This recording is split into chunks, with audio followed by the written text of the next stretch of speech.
Good evening, everyone. It's late evening in my part of the world. January is over.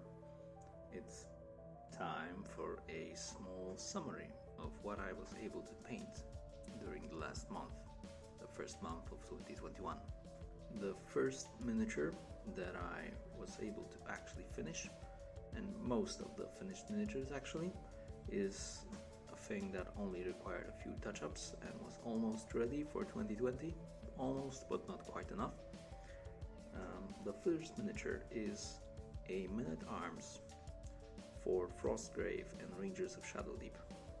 You might be familiar with the green scheme, which was used on my Thief, my Archer, and my Arcanist for Rangers of Shadowdeep. I'm really happy with this print because the majority of the miniature is printed on my FDM printer. Especially happy with the face. There's no layer lines there visible. You might notice that the sword is pretty flat. That's because the original sword actually fell off and I needed to replace it. I decided on a piece of plastic art. It works pretty well. The only issue with it is that it's flat. I wanted to do a bit of non-metallic metal. As you can see, this is the effects of a few attempts. The flat surface does not help, but I simply decided that done is better than perfect, so this is the end result. Overall, I'm really happy with the miniature, and I'll probably do some kind of decal on the shield once I get a custom one done. So that's number one. There we go.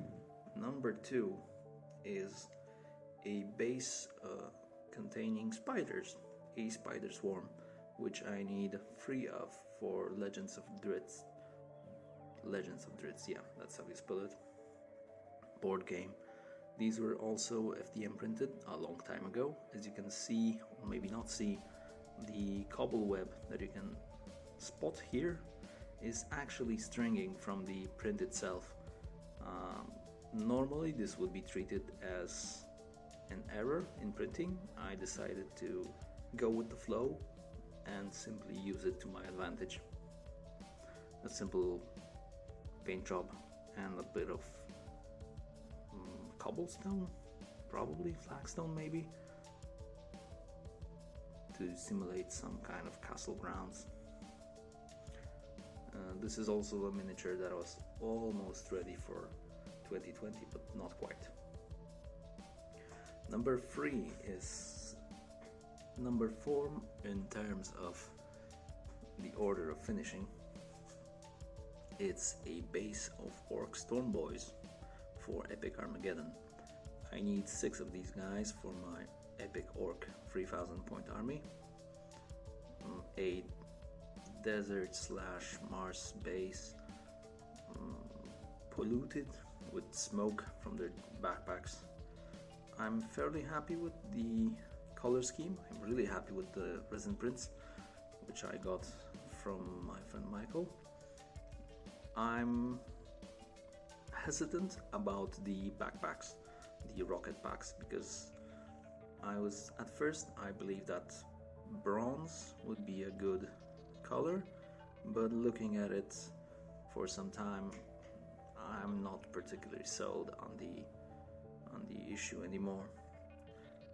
We'll probably have to revisit them, and pick a different color. But that's for a future base. This one I think this one is done. So this is number 3. Number 4 is an Age of Tyrants Junker Transport. The model is quite old because I got it from as a review pack for the original Kickstarter back a few years back. Only recently decided to go and paint it, and I have to say I really like the sculpt. It's bulky, it's really, it looks really simple, but it has a lot of small details that really catch the eye, and the color scheme is also pretty easy, so a pretty quick and paint job, which actually does a lot of the job.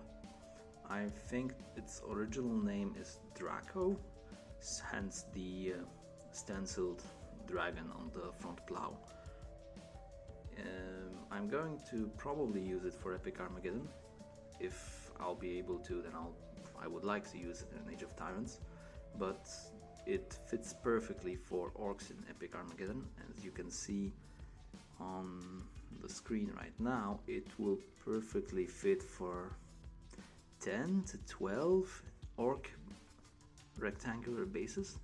So I would call this a kind of super heavy transport, so a battle fortress. And the big gun is a perfectly solid big shooter, if you ask me. That's number 4.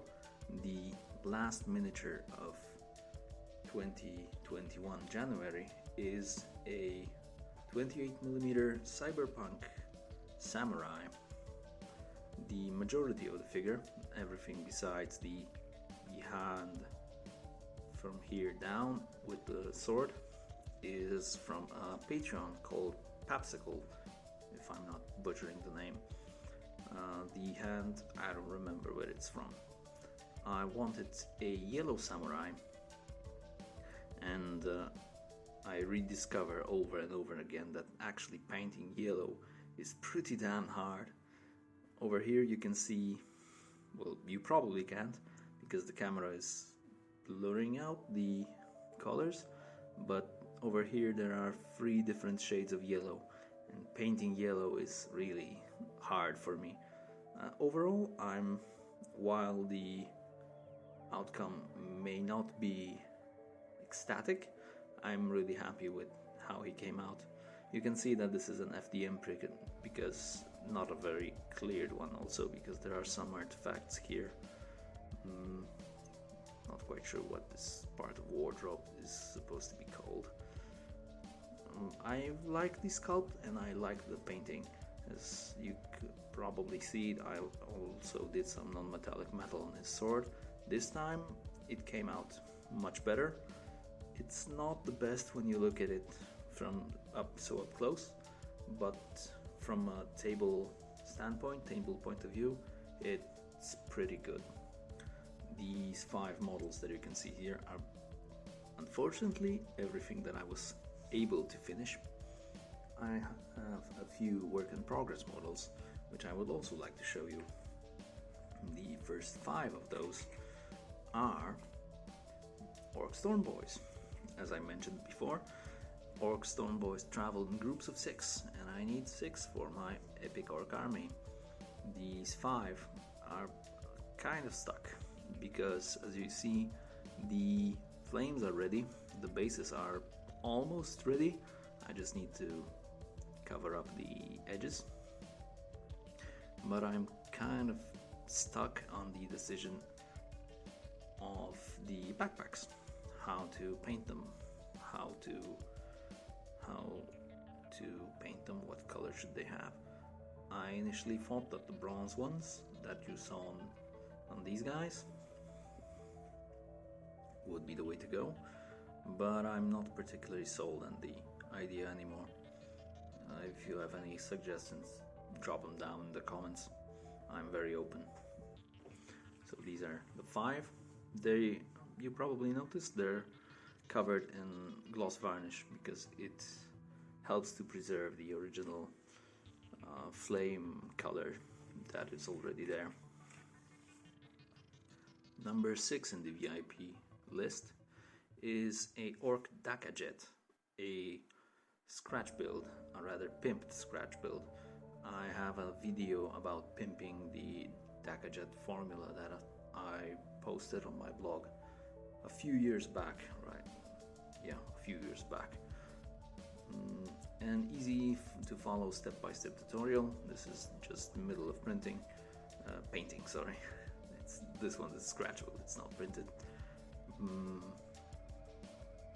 I would like to post the video as maybe maybe not the next one, but the second or third, if you're interested, of course.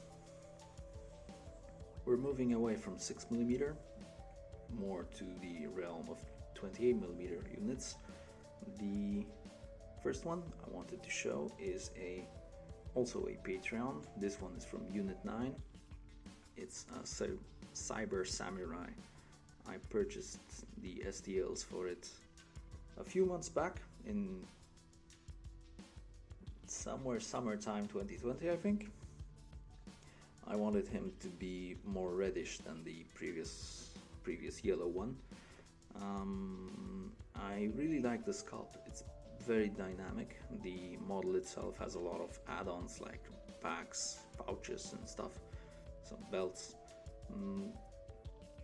The katana, I'll probably do a Jedi vibe with a bluish color. Really like him. We'll probably use him for Stargrave once that comes up, and I'm thinking about doing Hardwired, but I'll mention that in a moment. So this is the first one. The second 28mm Cyberpunk is a free sculpt from Duncan Shadow Luca. Simple heavy armored rifle cyberpunk goon, a tier 3 pirate, I would say. Base coated white, zenithal highlight with red from the bottom and with violet with red from the top and with violet from the bottom to make the transition a little bit more interesting rather than using pure black. He will be darker once I use the pin washes in all the recesses, and I'll probably add some gold or brown trims here and there on some panels and buttons, maybe, not really sure. Hinges, buttons, yeah, something like that. So this is number 2. The rest, number 3 and 4, are basically clone goons. The painting scheme is exactly the same, a little bit of variation in colors, in the density of colors. The one on the right has more violet, the one on the left has more red, to make them a little bit distinct, but still you know what's going on. Heavy armored goons, heavy armored pirates. I mentioned Hardwired because I purchased the rules in 2020 and I'm really interested in playing the game, but I have a dilemma. I can either use the 28mm units, but I don't have enough. I don't have nearly enough and will have to paint somewhere around 20 models to achieve it, and I only have some paper infinity starter pack terrains, so not the best quality. Or I could use 15mm when I have a lot of units, better quality terrain, but still not perfect quality, mostly ruins and buildings, like normal buildings, not something super sci-fi. If you have any suggestions which of the two you would prefer to see on a sample battle report and rules review, then please go ahead and drop your comment below. Besides that, I'm planning to publish a Orc versus Tau video soon-ish. And the material that I got is pretty satisfying. I'm pretty happy with it, and it's a work in progress. Also, a work in progress is a Perilous Tales video, the Arizona 5 backpackers battling a vampire count. That will probably be the next video that I publish. Okay, so all of this is what I've done in January. Hope to see you soon in February, and probably even sooner in a video battle report. If you like what I'm doing, you know the drill. Like, share and subscribe. Thanks for watching. Bye.